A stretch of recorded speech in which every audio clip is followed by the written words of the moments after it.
the opportunity and the nice introduction. I'm a professor at Arizona State University, and I'm going to, with the background that Sir Bob has provided, give you a flavor for what the current status of funding for biodiversity is, both globally and in the US.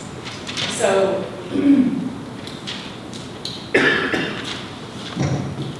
in the US, preventing extinction, as we all know, is a legal mandate for the Endangered Species Act.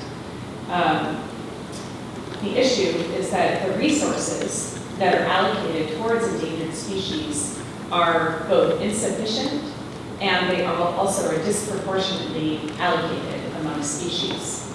At the same time, as we just heard, the threats to biodiversity dwarf the resources that are available to mitigate human impacts. At the same time, we are experiencing continued growth. The list of endangered species continues to grow. So given this problem, what do we need to do?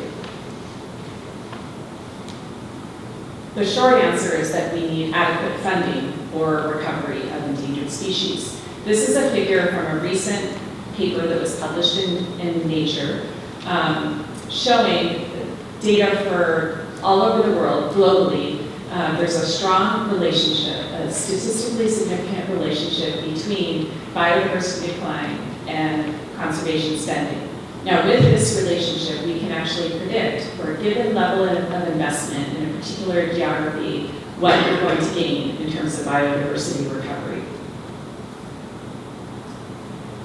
The same pattern holds in the US. In fact, if we look at the total number of listed species, this figure shows a couple of things that I want to highlight. So this is simply the frequency of the total number of listed species, and the histogram shows species that are receiving less than what is needed for recovery. That's the deficit part of the figure, and species that are getting adequate or surplus. And the first comment is that you can clearly see that few species receive the funds they need for recovery.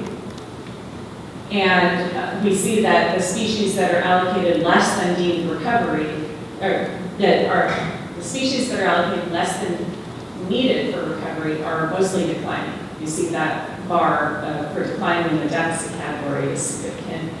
And the other thing is that species that are adequately funded actually show higher rates of recovery than the ones that are underfunded. So the same pattern holds true.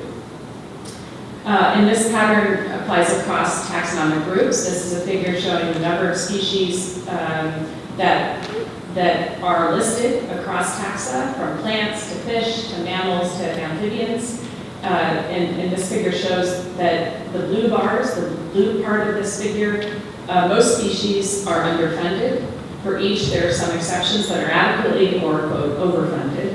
And in the US, we can show with these data that there is this relationship between funding and recovery. So here are a few examples. This axis is showing, the y-axis is showing declining to recovering, the population status.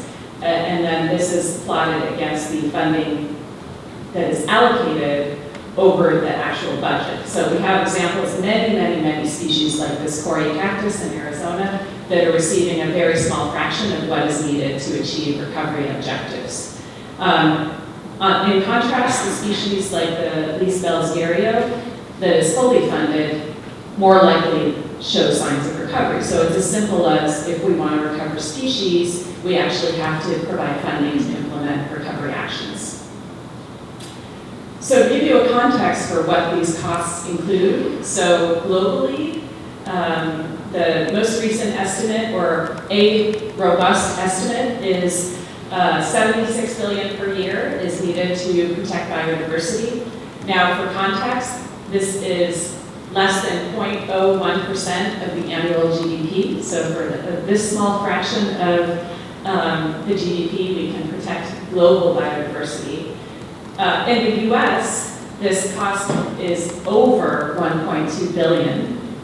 And this, in across the board, what this amount reflects is about 20% of what is needed. So for all, if we take that entire amount for all listed species, on average, we're only funding about 20% of what is needed. So my point is that the reason why we are struggling with seeing success in the Endangered Species Act is because we're not adequately funding the Endangered Species Act.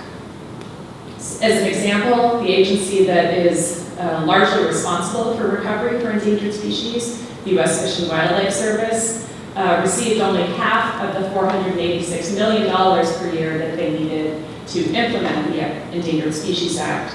So without an adequate budget, the agency struggles with how to make decisions that achieve recovery objectives and protect as many species as possible, given these constraints. So in summary, my take-home messages are that the ESA is successsul. We've curbed extinction. We've avoided extinction for over 95% of listed species. But to actually recover species to becoming self-sustaining populations requires funding. And we have demonstrated with scientific data that adequate funding will lead to recovery.